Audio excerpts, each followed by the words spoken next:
let's see here. When I didn't know anything about like the investment world, a lot of what I learned was from TechCrunch. If you haven't seen TechCrunch, you could go to TechCrunch.com. You can follow them on Twitter. You can have like a daily email sent to you, and it was all these like stories about companies, startups getting funded for the most part. And so, because that's how I learned about this whole world, it kind of became a personal goal for me that I wanted to someday have something cool enough that TechCrunch would write about it. And not only that, as I started reading TechCrunch, there's different writers within TechCrunch, maybe 20 of them. But there was one specifically who I very much connected with and loved her style, her outlook on things. Her name was Alexia. She's the top writer for TechCrunch.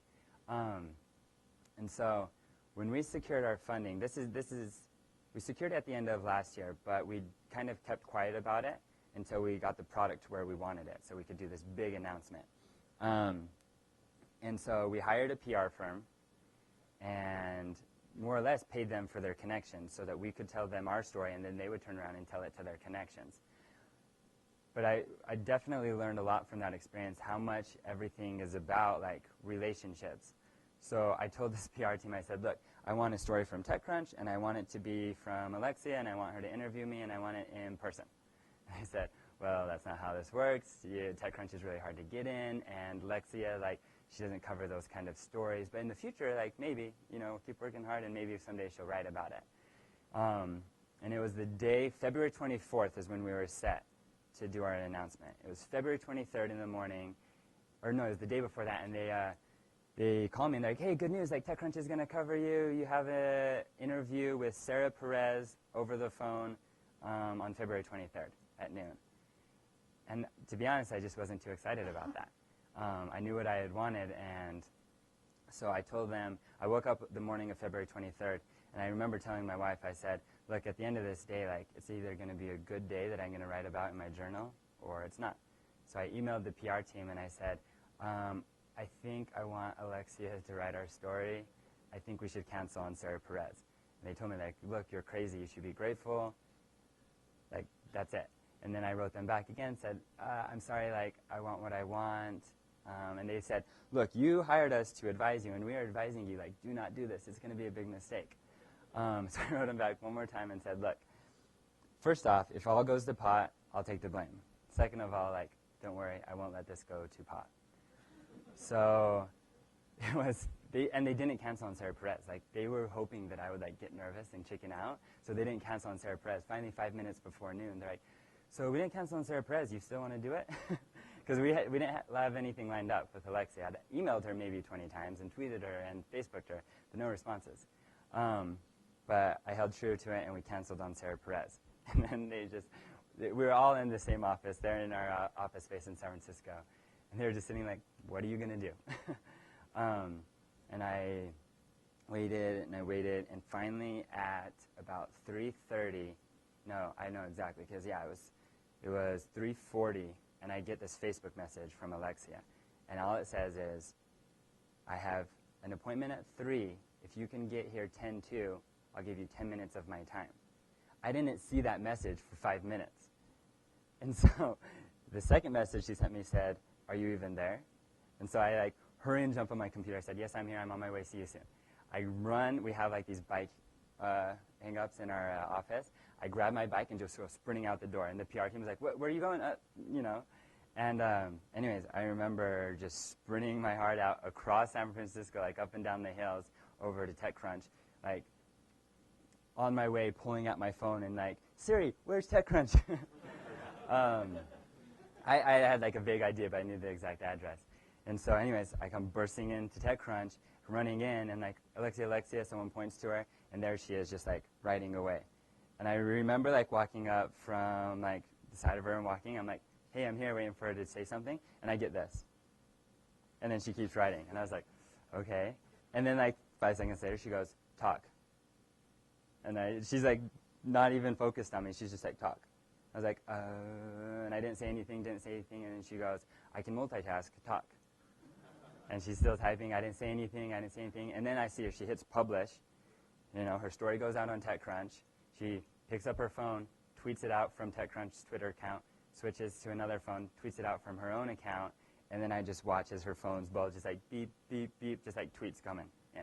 And like that's the magic of Alexia. Not only is she a writer for TechCrunch who has their, millions and millions of followers, but also she herself has like her loyal, like something like, I think she's up to 49,000 followers on Twitter who follow her loyally, myself included. And then you just see like how her story went from this to spread to spread to spread. Anyways, so she tweeted out, and finally she looks at me like, are you going to talk? And so I gave her like the, quick introduction into what the company was. And I said, we work around QR codes, this, this, this. And she goes, oh, I hate QR codes.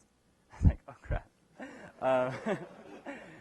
And I said, no, like, I hate QR codes too, but that's why I created this, to take the cool technology of QR codes and make it better. And she's like, okay, that's interesting. What's your website? And I sent her to the website. She pulls it up, and then, scan.me comes up, and she goes, oh, this looks nice. And who are your investors? And I tell her, and she goes, okay, you want to walk me to my next appointment? I was like, sure. We're walking out, and she's like, do you have a car or a bike here? And I was like, nope, like, I just want to walk with you. Let's keep going. We walked past my bike. And so anyway, so we start walking with her. But I think I want to talk about this because I think it's something that really helped me and could help you moving forward as a lesson. As soon as we started walking, I stopped talking about myself. I stopped talking about Scan. I think I asked her, I said, wow, like, you must be crazy busy. Are you so busy that, like, you hate your life? And she's like, no, I wouldn't be doing this if I wasn't. She said, I graduated with an art history major degree, and then I couldn't find a job because there's not much work out there for an art history major, so I just started writing my thoughts. And I got more and more popular, and eventually I became the head writer at TechCrunch. She's like, I love what I do. And then I asked her another question about herself, and then another question about herself. And then I told her, I said, look, I had an appointment with Sarah Perez, and I canceled. And I also had, Pando Daily and these other tech sources that wanted to write our story, but I canceled because I wanted I wanted you to write about this. I told her, how she had taught me so much about what I knew about this space, and how when someone comes to me for advice, I don't always feel like qualified to give advice. So a lot of times I'll just point them to Alexia or TechCrunch, and she really liked the sound of that, and she was obviously flattered by it. And, for the rest of the walk, which was maybe like a 30-minute walk in total, and not because it had to be, is because we got to where she was, and she just stood outside her next appointment chatting with me. But the 30 minutes was all about her. And at the very end, she's like, look, I got to step into this, but yeah, I'll write your story. I'll call you tonight. And that was it. So I walked back to my bike and then ride back to the office, and I come walking into the office like I was king, like, look, I did it. And the PR team said, no, you didn't do it until it's published on the web. She has a reputation for making promises and not keeping them or breaking rules.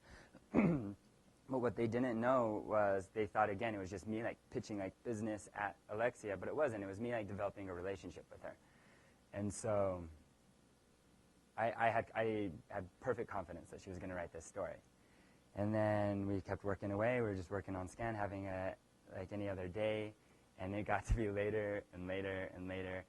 And then it was 11:30. The story was supposed to go out at midnight. And it was 11:30 p.m. and everyone else starts freaking out. But still, I don't know why, but I was confident that she would write about it. And it was 11:31, and I get a direct message. Better that. No, it says, Alexia followed you. I was like, okay, she's thinking of us. And then I get a direct message on Twitter that says, why, it was something almost borderline degrading, why is this even special? Or why is this worth writing about? And I was like, oh shoot, she's having doubts. And so the whole team is I was like, guys, I need your input. And we're surrounding my computer, what do I say to her? And then I give her that answer, and she goes, why did the investors pick you? And I give her that answer. And then she goes, what differentiates you from your competitors? And I give her that answer. From 11:31 up until about 11:55, it was just Q&A coming at me. And then at 11:55, I get a message that says, I'm going to publish this. I'm going to break the rules and publish this 1 minute early. Don't hate me. And then it was a glorious moment at 11:59 when this went live. We turned on the music and had our little in-company celebration dance.